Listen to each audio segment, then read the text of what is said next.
Okay, part 2. The baby dog has some kind of red spot on the nose that looks like there may be some capillaries in the outer epidermis that may have broken, and it is exactly on the right side of the above the nostril, where he hits his nose on the window in the living room here at this house. So because he goes completely crazy when he sees a cat outside at both houses. So he will, and that's what stuffy dogs do. This one has to pay attention to all of this. When they go berserk, they lose touch with glass being there that could hurt them. Even if they hurt themselves before, they forget, and they just are totally fixated on a cat outside or a dog or a burglar or whatever. They go completely berserk. They have no more pain and no more pain perception, and they ram themselves against the window. This is dangerous. They could even break a window or balcony door. We're very worried about this. At the other house, he hit his nose so hard I already talked about this in my previous videos.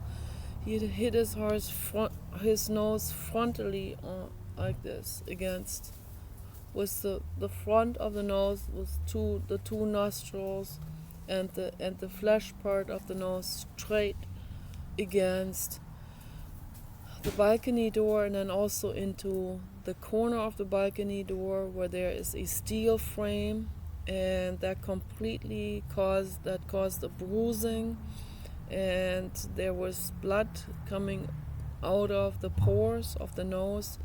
I was horrified, and so that healed up very, very quickly. And one would think that he learns from this, right? No. He went after the cat again. He sees a cat in the middle of the night, in total darkness, outside on the lower parking lot, through that glass balcony door, and then he charges at the cat at the balcony door, and he did that several times, even though he had already bruised himself like this. So one has to pay very close attention. That's why we have to use this electronic training collar that has 3 settings, which is great. It has tone, vibration, and zap, but don't use the zap, only use the zap in absolute emergency situations where you know that all the other stimuli wouldn't work because they would be too distracted or whatever. If they are, I don't know, if you're hiking and your dog would go after a porcupine or a hedgehog or maybe some dangerous animal, maybe a cougar or something, that's probably when you need to use the electric stimulation, so which is a slight zap, but they have those also in they have different levels for those, and the highest level is also is not too dangerous. So this is a company that is really excellent. They're made in China, a Chinese company. They care about animals very much. They also have instructions in it. And he got 2 of those because they are so good. They also have a flashlight in the front, where an LED blue light flashlight where you can see the dog, and the dog has better vision. So, but Paul always puts another LED flashlight around his neck as well, because Paul has bad night vision and he sees him better that way, and also baby dog can see further out with that flashlight on. We use that at the other house, not at this. At this house he doesn't wear that training collar. At the other house, because we have deer, and the fence is about, I don't know, 4.5 feet high, which is not very high. That's the standard fence height, I guess. And he can easily jump over this if he is running after deer. So, but usually on his own he wouldn't jump over this. He can feel it. It's a wire loop fence, and so he wouldn't feel comfortable jumping over this, I don't think. Just like that. He would jump on a couch that has a very the same height of backrest. So he has done that already. He jumped over the backrest and onto the couch from behind the couch like this. We were shocked. So he's extremely athletic, but at the other house, because of the deer, he has to constantly wear the training collar when he goes outside, and we have to also go with him. We have to monitor him, and Paul has to go out there with the remote control, and he has to monitor. And if there are deer, he has to press the sound, and if the sound doesn't work, he presses the vibration that vibrates. That usually really makes him not want to do anything, not pursue anything, not run after the deer or anything, because he doesn't like the sound, and particularly not the vibration. So that scares him, the vibration. So he comes right back to us, and and then we praise him. So Paul never uses the shock. The shock's only for like an absolute, total emergency situation, like if he would go up into towards a fire or dangerous animal, something like that. So, but we don't have to use it. So I recommend those. Those are very good, particularly for stuffy dogs. So for a European Basset Hound, I don't think they need to wear an electronic collar at all. So they're very easygoing, very, very easy. And they can be stubborn sometimes, but that's because they get caught up with all the smells, okay? They don't mean to be disrespecting anyone. There's a lot of people out there that will get mad, and my message to them is try to understand dog psychology better.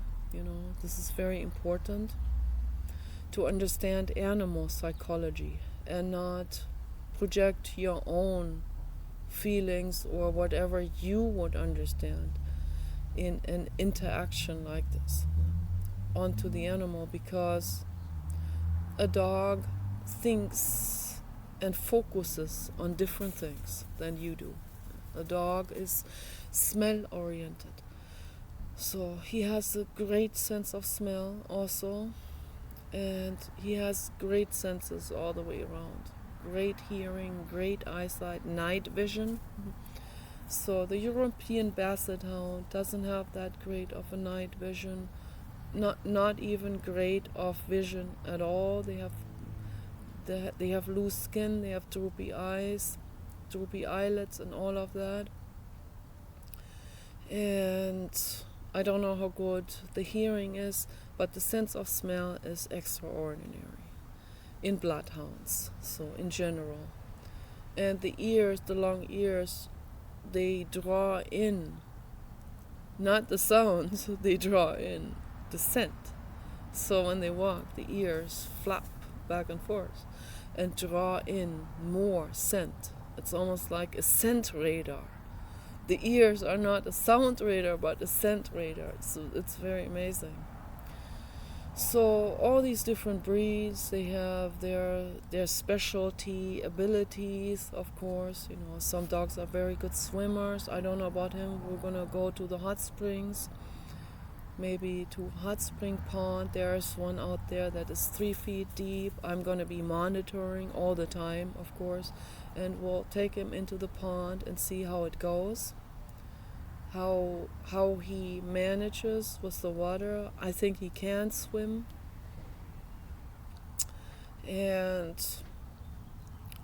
but I want to be there just in case he may be heavy, because he's kind of heavy structured and boned, and the basset hounds are also very heavy structured and heavy boned, and basset hounds have drowned in pools. Okay. This is very important information for people out there. So you cannot let a basset hound near a swimming pool. Okay, there are always exceptions, and then there are also basset hounds with longer legs than there are basset hounds who do swim, but particularly the European basset hounds, they're extremely heavy boned and have extremely short legs. So, and the bone density pulls them down into the water. They don't float, they're not buoyant, although they look buoyant, but they're not. So they're very, very heavy boned, and that gravity pulls them down into the water. And I read terrible horror stories in basset hound groups on Facebook where people complained and said that their dogs drowned and you have to be careful, and they don't want to see anyone else's dog go through this. So that's also, a dog should never be wandering through the garden unmonitored. You should always be there with your dog. Your dog is like a little toddler, okay? So you don't let a toddler of 1 year old go near a deep swimming pool. My mother did that. My mother was very reckless with me when I was a child. So I fell into my grandfather's goldfish pond, and I was with my face down, but floating on the top. And my mother saw that in the nick of time and came running and fished me back out of the pond. And that must have been extremely traumatic for me. Okay, so yeah, one has to be really monitoring children and animals, very, very important, and protect them from dangers, very important. You have to be a mother hen, for your being, for your innocent living being who lives with you. Okay, it's very, very important information, all of this.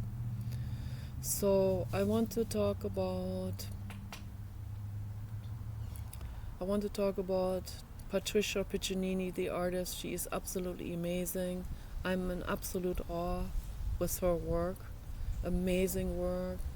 She draws with the pencil photorealistically, and she makes photorealistic drawings of chimeras, hybrids between animals and humans. And then she has a team of people that work with her in her art studio, and like mask builders and people like this who are very specialized in this, and they create these chimeras then in the size that she wants them to be. Okay, so she'd create a human in an actual human size. She's made an old man who has fins, and then she made a blobfish, with the blobfish. The blobfish is a deep sea creature where she didn't even need to add anything to that being. She painted that blobfish, and then they recreated a blobfish to look absolutely real. And that's also in a museum, and that blobfish is the creation of the infinite cosmos that could have been made and thought up by an artist like Patricia Piccinini or myself, but that already evolved, that thing. So that didn't need any more fantasizing or adding to it. So this is an amazing being, the blobfish. And then she has a bunch of other chimeras and beings that are of that character of the blobfish. And that's why she had to make a blobfish, of course, because the blobfish is kind of like the infinite cosmos throwing her a ball and saying, here, I made one too. So you can add that to your collection. And it's really cute. And she's absolutely fascinated with the reproduction process in general. So she a lot of times she has mother with baby, and she goes so far she even made some kind of live, or what's supposed to look like an alive motorcycle, a motorcycle that has evolved from an animal, so that looks like a motorcycle with the shiny patina, and that motorcycle has a baby. It's amazing. I highly recommend to people to go to the art museums and see her work. Really amazing work. And she also made drawings of semi-trucks. I don't know, this would be very difficult to put that into actuality, to create some kind of live runaway semi-truck. She made drawings of, she has these fantasies about, things that how can they evolve? How could they evolve in the very far future from now? Okay? And one animal could be the starting point. What could be, the common ancestor at some point, And why would they evolve in that direction? So that leaves all these stories open, stories to tell in a science fiction film, which is fascinating. I mean, it really gets my fantasy going when I see her artwork. Like, what is the story of what is the story of all of these semi-trucks that are living in a family, that are alive, that are going through the desert somewhere, I don't know, in some continent on Earth. They're driving together through the desert. There's no human in them. They're alive. They go there for their own purposes. Alive semi-trucks without cargo, just the semi part of the big truck front, and I guess some of them have cargo boxes on the back as well, and they're alive too. They're part of the body, and they're sentient.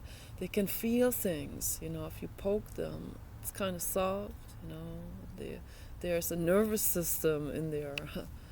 And how would they evolve like this? Why would they evolve like this?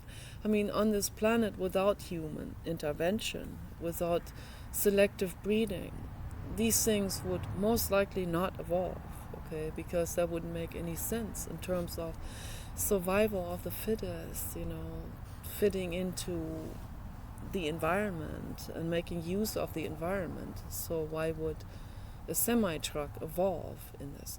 But this is what art is all about. Art is about, stretching the boundaries, like stretching things into totally unlinear proportions. That's the whole magic about it. To leap out of our linear perception, and there's no linearity anyway. So even here on this planet, there is no linearity. It's only perceived linearity. Linearity means, something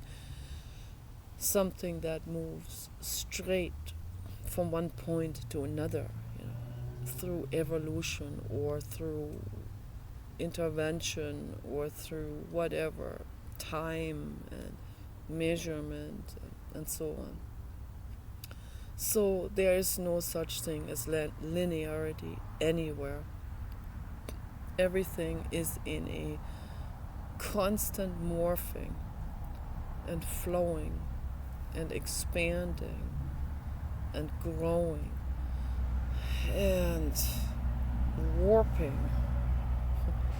It's not linear from one point to another like a straight line. Okay, nothing is a completely straight line in any field. Okay, only in mathematics we have this, and this is a theoretical. This is just a logical theory. This is a theoretical construction created by us, by humans, not by me, by mathematicians. Okay, so you can calculate geometrics. So in nature, nothing is totally evenly geometric. Okay, everything is morphed, everything is cocooned shaped. So there may be some geometric tendencies, I'll call it, but they are not geometrically completely mathematically aligned. So you can have all kinds of things like squares and so on in biology. I'm talking about biology right now. So when it comes to minerals, there's more of a geometrical alignment happening. There are all kinds of things like squares happening suddenly, but those squares they could have something chipped off on the side. So there'll never be like this ultra even cube that suddenly emerges out of a mineral formation. That wouldn't happen either. In whatever minerals or metals would create something in that, like that, what's that called? Calcite. There's a form of, there's something that looks like gold that sometimes happens to accumulate inside of calcite rocks, okay, that looks like gold.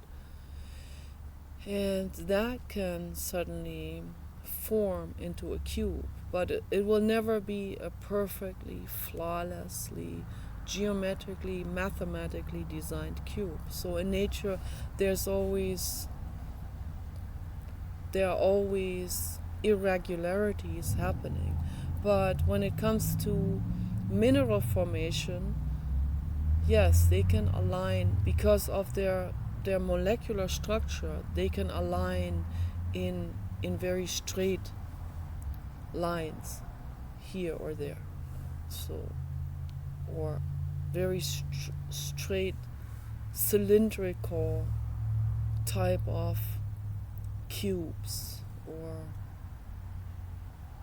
like rectangular cubes and stuff like that. But that will never be a completely evened out cube. There will always be another mineral on the side coming out and so on. So, but Patricia Piccinini is particularly interested in reproduction, in the reproduction process also of any animal, also insects. And she also has like really weird large insects and bee babies and stuff like that will be coming out of some very large flower or cocoon. Amazing stuff, amazing. And I used to be an anti-natalist, and I had abortions, and Patricia Piccinini had children, so I don't think she would ever have an abortion. So I come from the era, although we're the same age, I come from the punk society. I don't know, she was probably never part of the punk society. She probably always questioned that, and I don't know whether she's religious. I would like to talk to her in an interview conversation. in some nice dialogue. Would be nice, would be very nice to meet Patricia Piccinini. She's definitely the highest on my list of celebrities who I would love to meet. One of the most fascinating people that are out there in the open, that are public figures. So she's one of the top 5, I would say, who I would like to meet and talk to. I would also like to talk to Adam Brandigis, of course. I would like to also talk to Jeff Koons, so the artist Jeff Koons. Really, really great. Interesting person. Very fascinating. I will probably never get to meet these people, and it's okay too, So my art is probably never going to be seen publicly on a wider scale, and it's okay too. My art is obviously not that interesting to most people. It's not brutal. It doesn't have violence in it. It doesn't have scandal in it. It doesn't have any of these elements. So Patricia Piccinini's work has some sort of scandal in it, and a scandalous fascination, an eerie fascination because of the chimeras that she makes. So I don't even make a chimera. I make artwork that is very abstract, and to most people would not be interesting. Okay, so, and there's a number of abstract artists out there who, all of this is modern art, of course. Patricia's work too, and Adam Brandigis' work too. So, but mine is modern and abstract, and very, very few abstract artists would ever become known. So, I mean, you also have to know people, and if you don't know anyone personally or happen to make any kind of friends or connections, then it's very, very difficult to get invited to an art museum or something like this, or find a very, very high-ranking gallerist and art publisher. So as Jonathan Mese also. Jonathan Mese is among those 5 artists I would love to meet and talk to. My brother has met him, and then my brother, before Jonathan was famous, they were in Japan together on trips with a group of art lovers, and then my brother said to me, I know this guy, he talks just like you, and you should meet him. And then I said, yeah, bring me together with him, I'd like to meet him. And then he never did, and then Jonathan became world famous. Now he's among the top 100 artists of the world. And yeah, I missed my chance because my brother never thought about the importance of bringing me together with Jonathan Mese. But again, it is what it is. This is, a lot of people suffer from this. They go like, I'll never be famous. Catastrophe. Oh, how do I, They want to cling to this. And the moment you cling, you're in resistance also. So I'm not going to be in resistance. I'm not going to cling. I can cry over that I have no friends, that I can't meet these people that are very like-minded to me. They're somewhere out there, somewhere else, okay? And I am here, alone, with my computer. Okay? And I have a bunch of haters, people who hate me. So, it's better to talk to some haters than talk to nobody, right? So, but the haters, there's something in the haters, obviously. There's something that tickles them about my thoughts and my artwork. I know that there is. So something there's something in my artwork that is childlike, okay, and that is the part that they were not allowed to live in their childhoods. And that's why they hate my artwork, because the ego doesn't want to feel the pain of the past. So they block that out completely, they shut that off. And someone coming there and reminding them of the childhood, of that infinite creation process that a child can do, when they are feeling good, when they are uninhibited, when they're not shunned by their parents and told, you're crazy, or you better behave, or you better order yourself into society, and all of these things that traumatizes the child and makes the child shut that creative part off. Okay? So when they're reminded of the creative part, that they get angry because they get jealous of that part that they don't have anymore, but someone else has, and they also get mad that the other person reminds them of that part that they have so hermetically shut out of their lives. Okay, so it brings up pain. Okay, it also questions that what they have been drilled with, which is religion and society and social norms and standards and so on. Okay, so that makes them mad if an artist comes along and questions all of that, turns all of this on its head, basically. I take religion and turn it upside down and right in front of you and say, this is bullshit. Okay, just throw that away. Recycle that into art. My artwork itself does that. An artwork piece like that of Niki de Saint-Phalle, the French artist from Paris.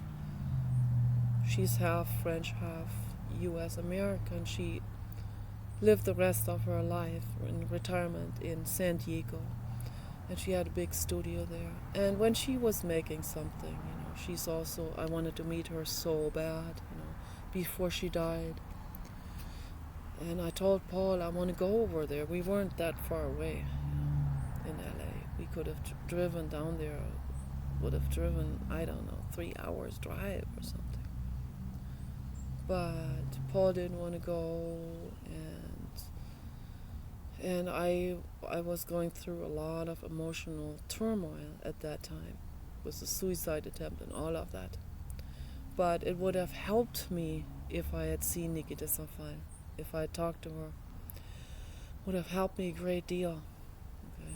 But my parents have met her. My parents are acquainted with a long-time partner of Niki de Saint-Phalle, who she was living with,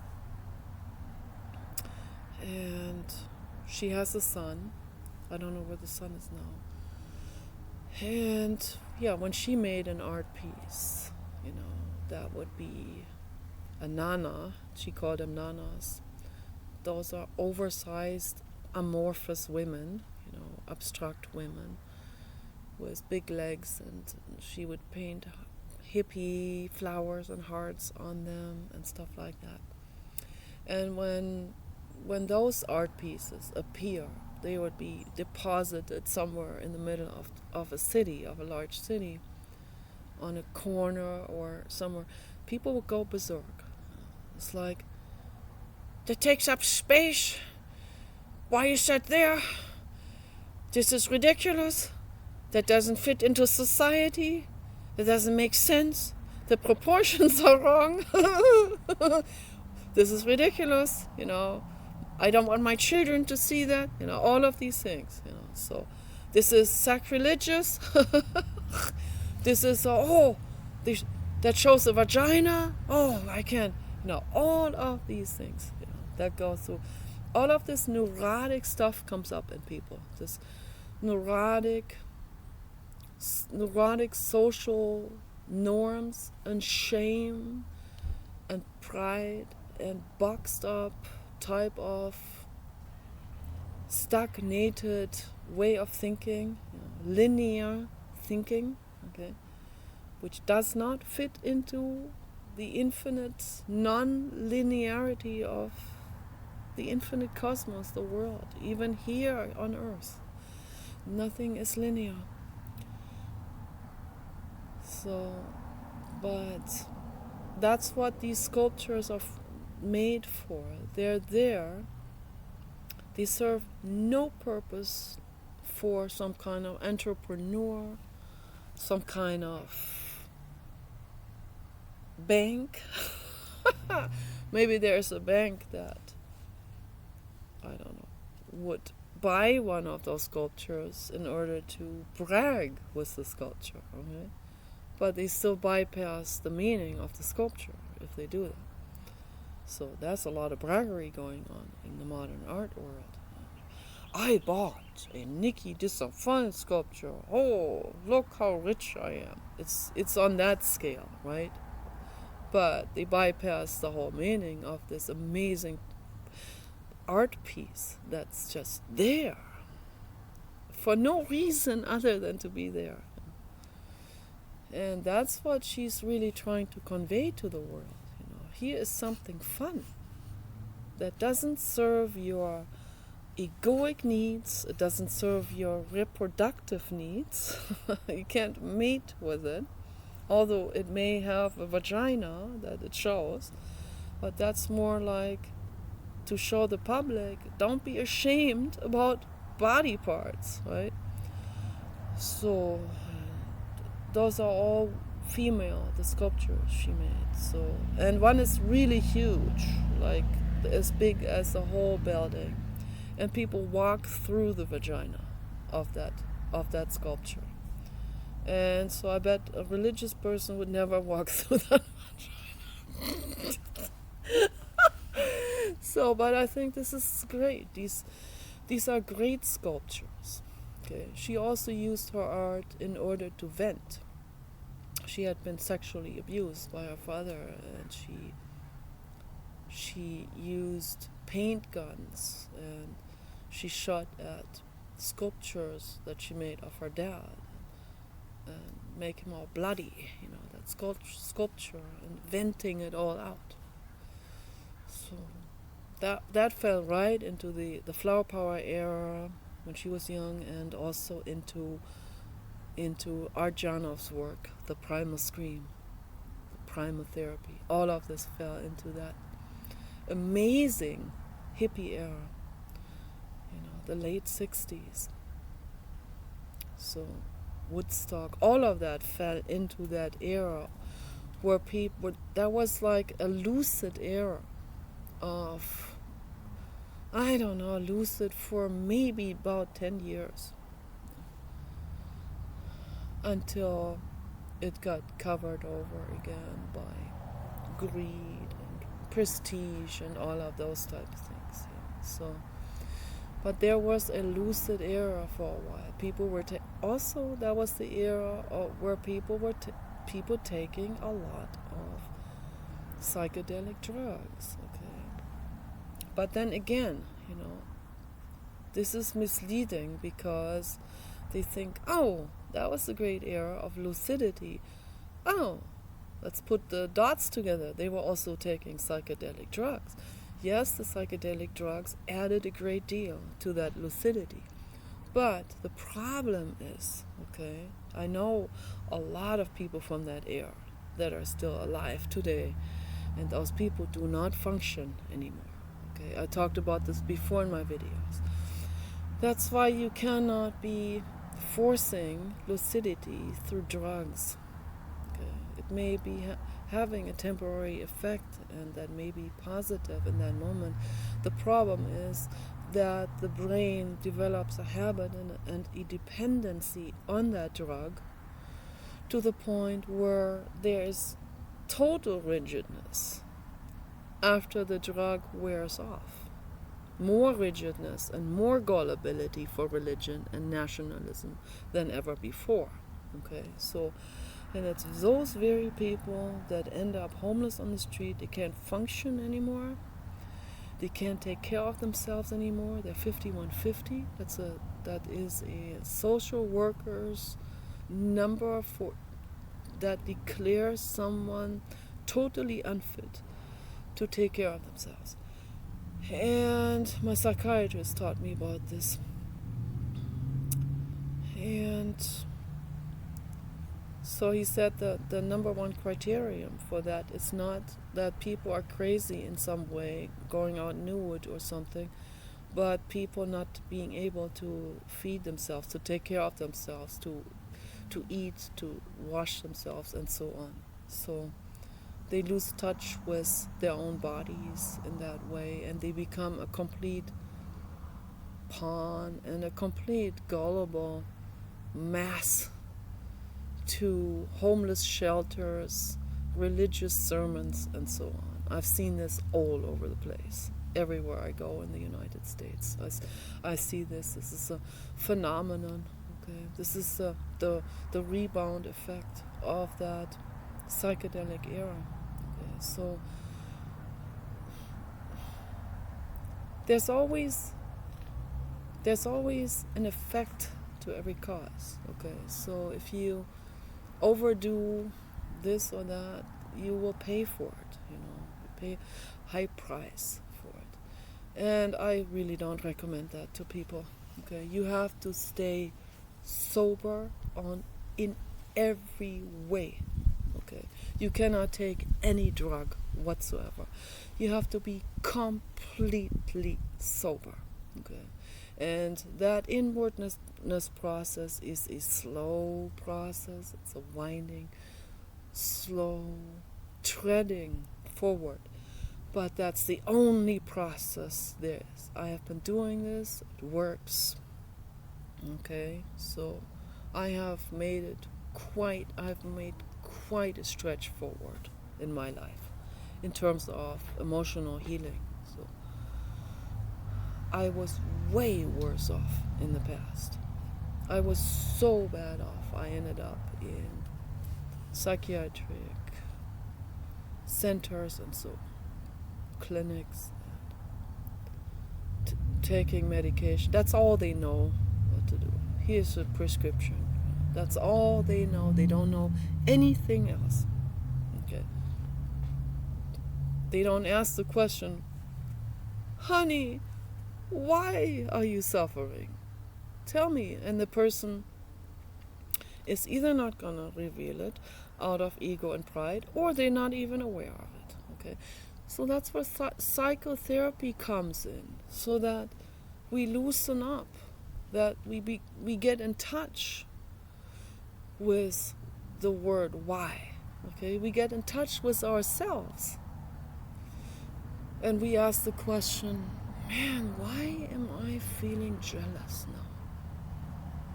I mean, even to come to that point took me a while. To even realize I'm jealous. I didn't even know, right? My mother is in that state her whole life. She's jealous as, AF, I don't want to say the word. Jealous AF, man. And walking like this through her whole life, not having a clue what she's feeling, why she is hissing out sideways, and so on. Letting it out on her child. Yeah. Traumatizing me in the process, so not good. Okay. That's why we have to go into our own minds. That we first of all become aware of what we're feeling. Okay, very infinitely important, so that we don't let it out on our children or anyone or any being. Okay, don't let it out anymore on anyone. Go into your own mind. That is the only path that we have. And the modern artists that are out there, they are there to, they're advanced souls. Okay, they're there to remind us to go into our own mind, to play around with materials. Everyone can do it. You can take packaging materials, get some cheap indoor decorating high gloss paint from a hardware store. You basically only need white, blue, yellow, and red. Those are the base colors. Okay? White, blue, yellow, and red. And from those colors you can mix any color there is. Okay. Maybe not neon colors. You can also buy a neon color. I guess neon colors, they have some phosphor in it or something. They have minerals in it, those paints. They have diatomaceous earth in them, believe it or not. They have calcium in it, titanium, cobalt, all kinds of different minerals and metals also. Don't eat that. Don't let your animal eat that stuff. Acrylic colors, I recommend. They're the safest. And then just paint the deck. Paint all of these boxes and packages and attach them to each other with duct tape. Create something with it. Pablo Picasso used to also do that in the very beginning. Take a broomstick and make something out of it. I mean, you can take a trash can and make something out of it. You can take an old water heater. We have 2 old water heaters now at the other house. So I was really seriously considering making something out of that. So with those, the beauty of that is they're made out of metal. They can even be outside. They can be outside in the rain, in the sun. Who knows? So I can make something really amazing out of any of these, out of anything that someone else would throw away. So, and then if you can reutilize something that may even be toxic, so that takes that away from a landfill, and never put anything toxic into a landfill. Never put batteries or electronics into the trash can. Okay. You have to put that into a separate box, and you have to bring that to the next hazardous waste deposit place. Okay. And there you can just dump it in one of their electronic waste deposit containers, okay, safely, and they either reutilize those. These things can be reutilized. The metals, the gold can be extracted back out of that, and copper, all kinds of different things, and then reutilized for electronics. It can be recycled for electronics. Pamela Anderson has created a company where she uses materials to make boots with it, and those materials are from electronic waste materials, from like the plastic materials that are coating electronic stuff. That was harvested from electronic waste materials. So, and then there are other people that are using old fishing lines and plastic debris that has washed on shore, all that garbage in the ocean. There are good Samaritans that go out there and they pick up plastic trash at the beaches. I think these people are amazing, okay? And they collect that stuff. That stuff is then being recycled, is melted together, and they use that melted stuff for 3D printing liquids, that will come out of some tube in a computer machine that would put, I don't know, dots or squeezed tubes out of it, like this, in a circle, make something else with it. Or it's being reutilized by other industries for other stuff, for recycled plastics, to make something else with it, to make toys with it, or to make more electronic coating and stuff like this. like cable materials and so on. I think this is the direction where we need to go. Okay, very important. And we can't think clearly if we're on any kind of toxic substance, or if we are surrounded by toxic people, or if we are constantly struggling with someone, or if we're at the wrong job, or if we have stress in general. So, in order to get a clear mind, you have to go into meditation and you have to live a life of total peace. Okay, so I'm ending the video. Peace and bliss for all beings, infinitely much.